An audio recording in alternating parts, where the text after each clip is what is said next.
Welcome to the final Empire Earth 2 tutorial. This tutorial will introduce you to special resources, nuclear devices, regional powers, air power, and the Crowns system. As the world nears the beginning of its most deadly conflict, World War II, the Aztec Empire and the United States remain friendly and consult closely with each other on plans to face the coming war. Unfortunately, the Aztecs' oldest neighbor, the Incan Empire, has become increasingly unstable and is now run by a fascist regime. As war looms in Europe and Asia, the Incan military continues to expand, and all signs seem to indicate that they will soon enter a direct alliance with the Axis powers. All the Aztecs can do is stay vigilant and respond as decisively as possible to any acts of war the Incans may be planning. Besides displaying your mission objectives, this full-screen map can also serve as a quick and easy way to manage your empire's economy. Click on the Citizen Manager button to see your entire resource collection efforts in detail. This screen shows an overview of your resource gathering efforts for your whole civilization. Icons both in the right-hand column and on the map represent each resource. The numbers next to each resource tell you how many citizens are assigned to collecting it. Idle citizens are attached to your cursor and can quickly be assigned to a resource by left-clicking a specific one on the map, or by left-clicking a type of resource, such as wood, in the panel to the right. Right-clicking a resource takes citizens off and adds them to your idle citizen pool. It is also possible to order the construction of certain resource collection buildings from this screen. The farm, for instance, can be built to harvest food. The oil derrick can be constructed to drill for oil. Oil is one of the special resources mentioned earlier. Special resources appear and disappear throughout the different epochs of the game. In early epochs, you can harvest resources like tin and iron to help build military units. But in later epochs, you'll have to construct special buildings like the oil derrick. Go ahead and build an oil derrick now. You can click the button on this screen and move your cursor over any oil resource on the map, and left-click to place it. An idle citizen will be sent to build it. Once it is built, any citizens that were constructing it will automatically garrison inside. An oil derrick gathers no oil unless it is garrisoned. The more citizens garrisoned, the faster the oil is gathered.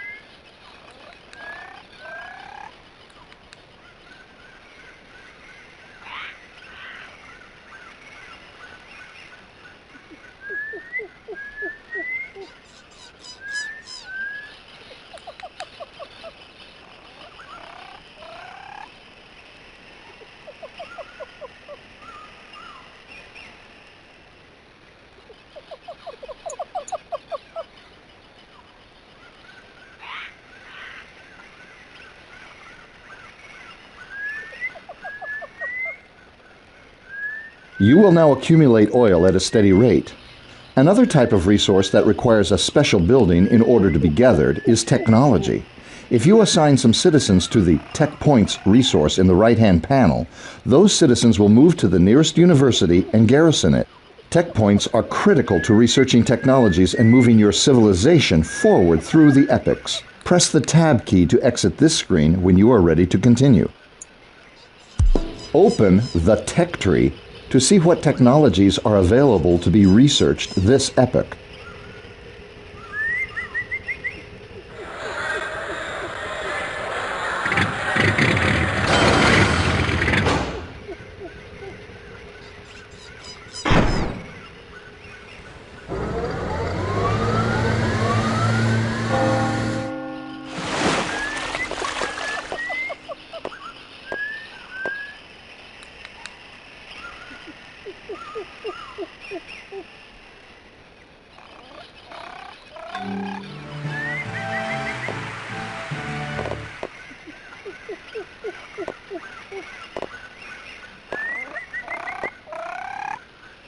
Every epoch has 12 technologies that can be researched. These are broken up into 3 categories that relate to different aspects of the game. Military technologies occupy the top row and relate mainly to the attributes of military units. Economic technologies occupy the middle row and relate to resource collection and construction costs. Imperial technologies occupy the bottom row and relate to the attributes of special forces and some of your civilization's overall characteristics. Each technology gives a special bonus which you can see by placing your cursor over one until the tooltip appears. Researching technologies is how you'll spend your tech points, but you'll also spend them on advancing to the next epoch to open up new technologies. You'll need to research at least 6 technologies in an epoch in order to advance to the next one. At this time, it looks like you only need one more, so go ahead and pick one to research now.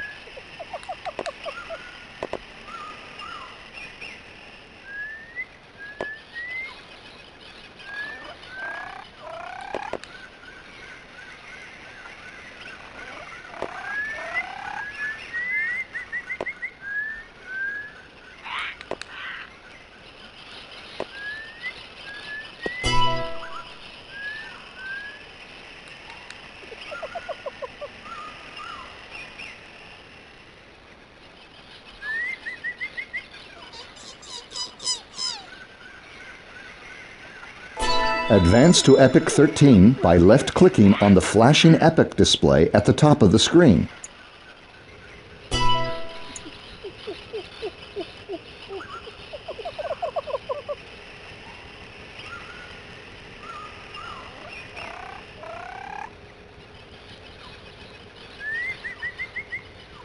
All of the new technologies of Epoch 13 have replaced those of Epoch 12 in the tech tree, but you still retain the bonuses from the technologies you have researched. However, the technologies that were left unresearched are now unavailable, so it is always a good idea to think carefully about when to epoch up and when to keep researching. Gathering special resources and researching technologies are good ways of making your civilization stronger, but securing an alliance also helps. Open the Diplomacy panel now. Click on the Propose Alliance icon located in the row belonging to the Americans. This will open up the negotiating table where you can craft exactly the kind of diplomatic agreement you would like to have with this player. On the Terms tab, you can specify how long the treaty will last, how much both players will be able to move through each other's territories, how much line of sight will be shared, and what kinds of restrictions will be placed on harvesting each other's resources. The other 3 tabs are for determining how many resources, units, and territories you might wish to tribute to the player in exchange for accepting the alliance. Let's offer the United States a good deal for being our friend. Make sure the Terms tab is selected and set the border permissions to trade. This will prevent any units besides trade units from crossing into each other's territory. Now, go to the Units tab and press the Select button.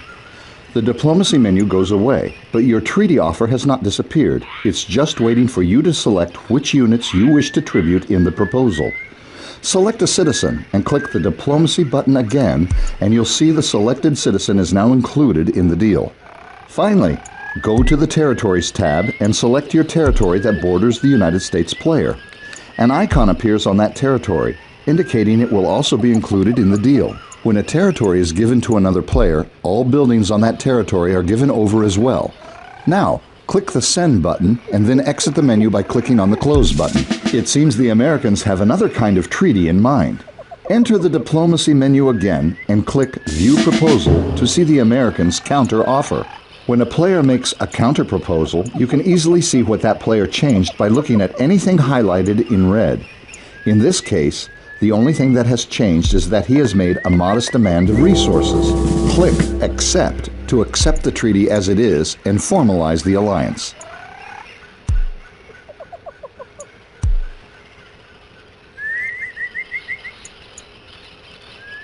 Excellent. Now let's look to our frontier.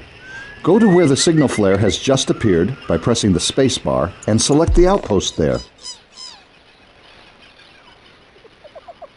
Right now, this outpost is the only thing guarding the border between you and the Incans. A great way to keep an eye on the isolated outpost is to use the picture-in-picture display in the lower right corner of your screen. To use picture-in-picture, select Settings from the main menu, click on the Video tab, and click on Enable Picture-in-Picture. You can have this display always show the outpost if you wish by simply making a bookmark. Center your screen over the outpost and press Ctrl F1.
Note, one of the slots below the pip display has become highlighted. That means that bookmark number 1 has been set. Since it is the only bookmark set, it is the one currently being shown. Not only do you now have a real-time view of the activities in this area, you can also manipulate objects seen in the pip so you can literally be in 2 places at once. Since the United States is our ally, we should use them to try to coordinate an attack. For this purpose, we can do one of 2 things. First, we can place a map flare at a location on the main screen or mini-map to where our ally will attempt to send forces, if possible. You don't have to do this now, but to place a flare you can click on the flare button located below the mini-map or press Alt-Y to ready a map flare and then click on the main screen or the mini-map where you wish to place it. Alternatively, you could use the War Plans feature to send your ally a detailed plan of attack. Access the War Plans tool now by clicking the icon with the crossed swords near the mini-map or press Alt-Shift-P.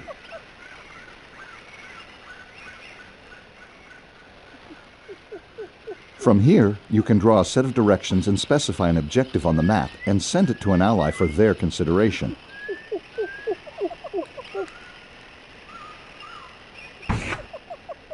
Now press the button with the crooked arrow on it.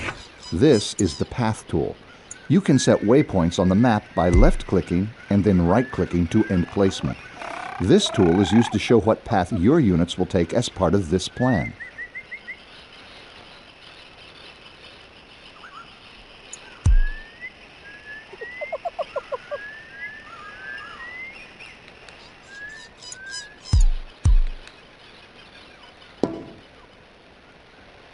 Now click the Create Target Point button and left-click on the map to indicate a focused target point for this plan.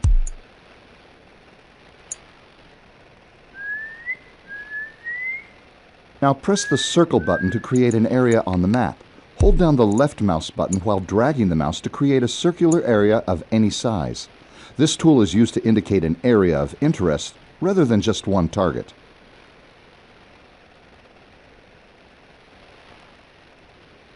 All of the items created so far will show up on the mini-map on the main screen, if they are part of a currently accepted or sent plan.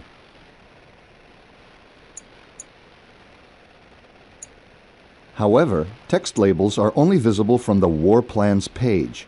You can add short messages to other players or name locations with labels by selecting the tool and left-clicking on the map and typing in the text box.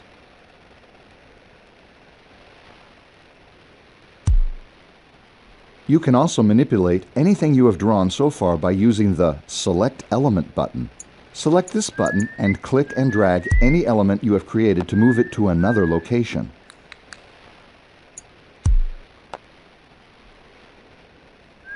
You can drag the end of the path arrow if you just want to change its direction, or you can drag any waypoint on the path itself if you want to change its course.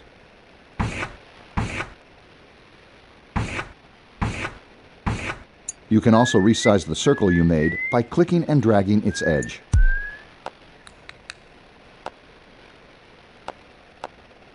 You can change the color of any new elements you wish to place by selecting a new player color. This way you can give orders to multiple players on the same war plan. By default, all war plan tools use your own player color.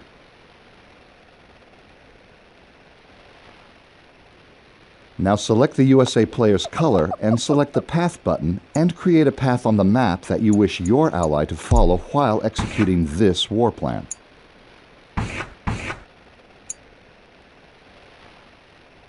Anytime you wish to discard the war plan you are currently working on, you can click the Delete War Plan button.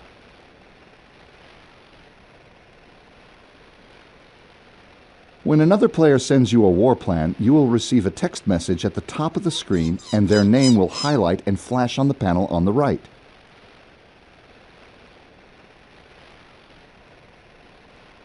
If you click on their name, the war plan they sent to you will automatically be displayed on your screen.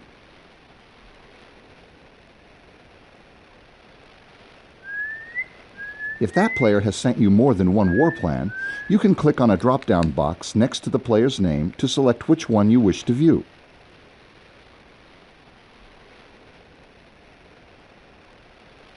If you receive a war plan from an ally and you wish to send it back to him with changes, you can select the Copy War Plan button to make a version you can alter before sending it back.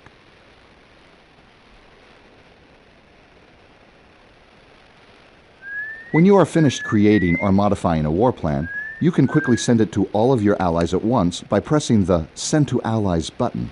However, sometimes you may not want all of your allies to see your plans.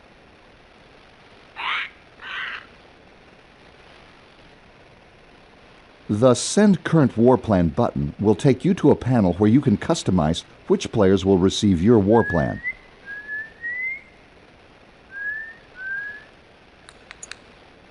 Now press the Send the Current Plan button and choose the United States player and click Send. Your ally will do his best to comply with your request.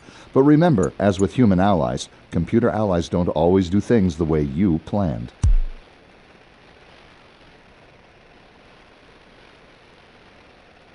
Once you've sent a war plan, you can create an entirely new one, if you like, by clicking the Create button.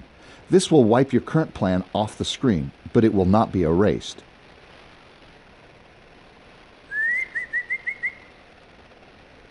You can go back to viewing your original plan by deleting the one you're currently working on, or by sending it and selecting the old one from the drop-down box next to your player name.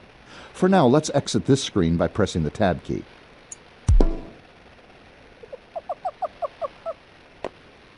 As our ally prepares to execute the war plan, let's do a bombing run. Select the airport being signaled on the map.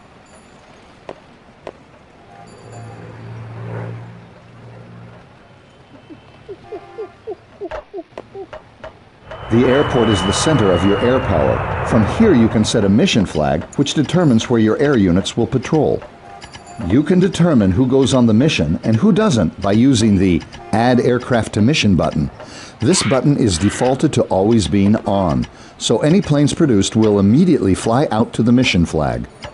Finally, there is the Scramble button, which ejects all aircraft into the sky, which is useful if you're just about to lose the airport to the enemy. Select the Set Mission Flag button and place the flag over the enemy base being signaled. Once set, your garrison plane should take off.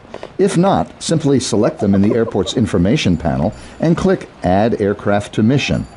The basic relationship between air units is that fighters are good against all air units, fighter bombers are good against naval units, and bombers are good against land units. An aircraft carrier is a naval unit you can produce at your dock that functions just like an airport, except it doesn't produce any aircraft. Of course, aircraft aren't the only way to bomb an enemy from the air. Once your civilization has reached Epoch 13, you gain the ability to build missile silos.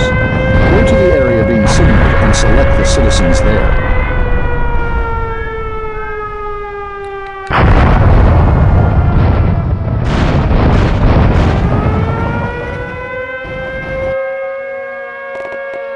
Select the silo building under Build Military Structures and place it nearby. Here.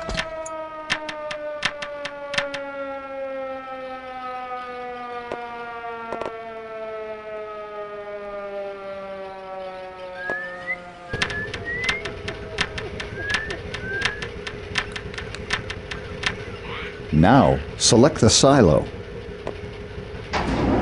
The only thing a silo can do is house a nuclear missile. If you build one here, you cannot build another at this silo until you have launched it. You launch the missile by selecting it from the silo's action panel and right-clicking in the main view where you wish to strike. Build a nuclear missile and launch it at the Incan City when you're ready.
When a nuclear explosion occurs, the devastating blast not only inflicts a great deal of damage to everyone and everything, friend or foe, in its considerable blast range, but also leaves a fallout effect that causes damage to units for a short time in the area. One of the ways you can judge your performance in Empire Earth 2 is by the crown system. The crowns are indicators of your absolute performance in the game, as well as your relative performance to other players. There are 3 crowns: military, imperial, and economic. Each crown corresponds to a branch on the tech tree and are similarly color-coded. Once a full branch has been researched in any given epoch, the corresponding crown is then available for you to capture. If you are the first to research the entire branch, the crown is automatically awarded to you if no one else currently owns it. If not, then capturing a crown is achieved by accomplishing goals that correspond to that crown. For instance, dropping bombs on your enemy has earned you many points toward earning the military crown. Once you earn the crown, no one else can have it for a set period of time. After that time is up, the person who has progressed the most towards earning it will have it awarded to him. Earning a crown grants a special power of your choosing. Now, open the tech tree and research all of the military technologies in order to win the military crown.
Congratulations! Now, click on the military crown icon in the upper right corner and choose a power from the list.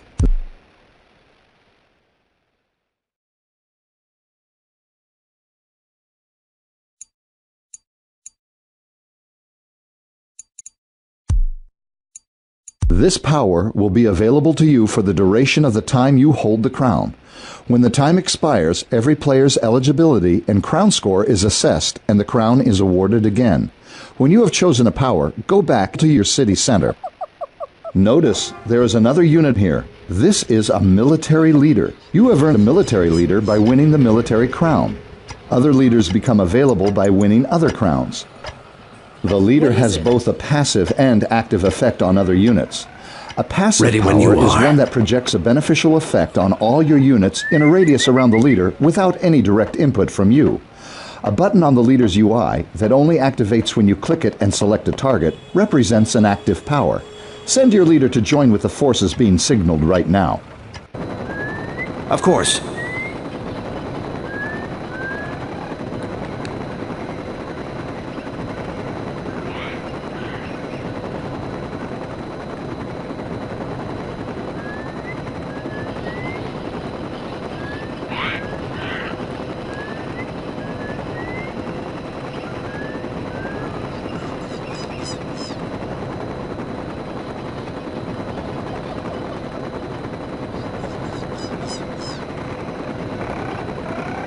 Notice the blue glow on your troops near your leader. That means they have a positive effect being played on them. A red glow means a negative effect. Now press the apostrophe key to enter Coordinated Attack Mode. While in this mode, all of your move and attack orders will be stored on screen graphically instead of being instantly carried out. This way, you can give multiple groups different sets of orders, which they will execute simultaneously once you exit tactics mode. For now, just tell Group 1, Group 2, and the leader to move into the Incan city, and press the apostrophe key again to have them follow your orders. Keep Control Group 2 selected for a little while.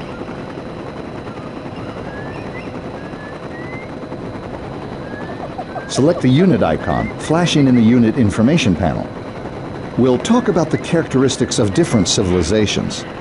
This is the Aztec's unique unit for epochs 11 through 15. He operates like a medic, automatically healing your wounded units as he comes across them. Each civilization has a unique unit that they can build, and each one changes from the early game to the late.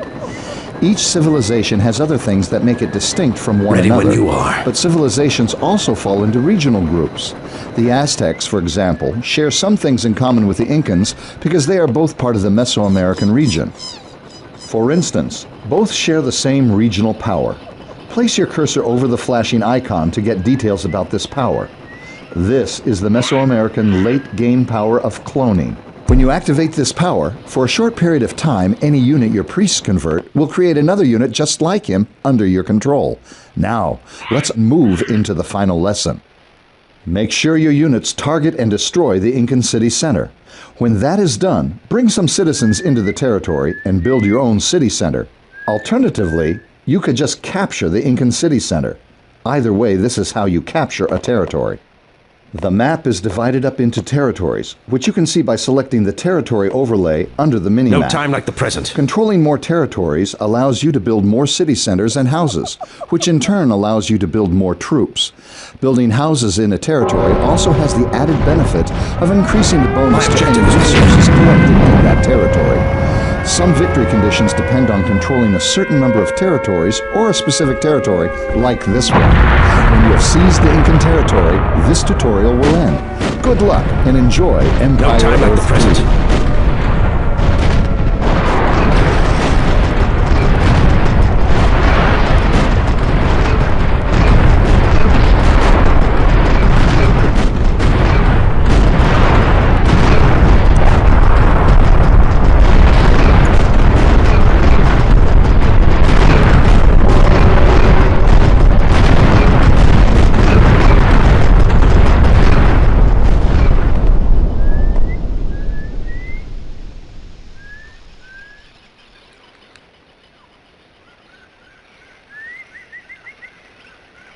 Stable and is now run by a fascist regime. As war looms in Europe and Asia, the Incan military continues to expand, and all signs seem to indicate that they will soon enter a direct alliance with the Axis powers. All the Aztecs can do is stay vigilant and respond as decisively as possible to any acts of war the Incans may be planning. Besides displaying your mission objectives, this full-screen map can also serve as a quick and easy way to manage your empire's economy. Click on the Citizen Manager button to see your entire resource collection efforts in detail. This screen shows an overview of your resource gathering efforts for your whole civilization. Icons both in the right-hand column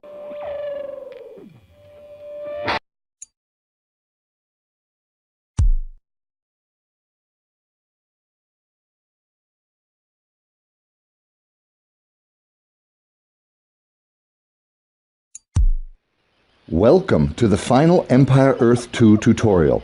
This tutorial will introduce you to special resources, nuclear devices, regional powers, air power, and the Crowns system.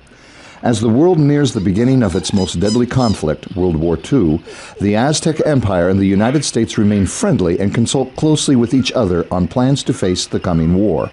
Unfortunately, the Aztecs' oldest neighbor, the Incan Empire, has become increasingly unstable.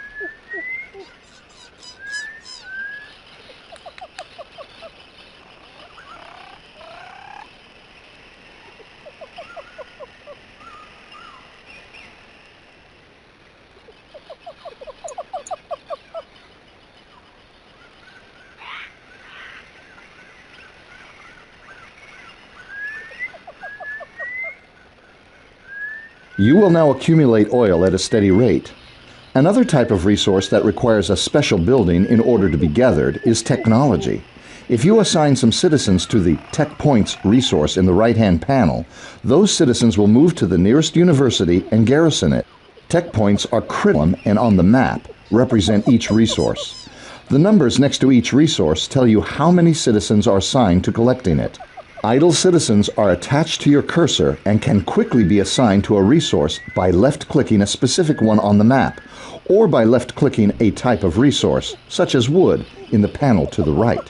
Right-clicking a resource takes citizens off and adds them to your idle citizen pool. It is also possible to order the construction of certain resource collection buildings from this screen. The farm, for instance, can be built to harvest food. The oil derrick can be constructed to drill for oil. Oil is one of the special resources mentioned earlier. Special resources appear and disappear throughout the different epochs of the game. In early epochs, you can harvest resources like tin and iron to help build military units. But in later epochs, you'll have to construct special buildings like the oil derrick. Go ahead and build an oil derrick now. You can click the button on this screen and move your cursor over any oil resource on the map, and left-click to place it. An idle citizen will be sent to build it. Once it is built, any citizens that were constructing it will automatically garrison inside. An oil derrick gathers no oil unless it is garrisoned. The more citizens garrisoned, the faster the oil is gathered.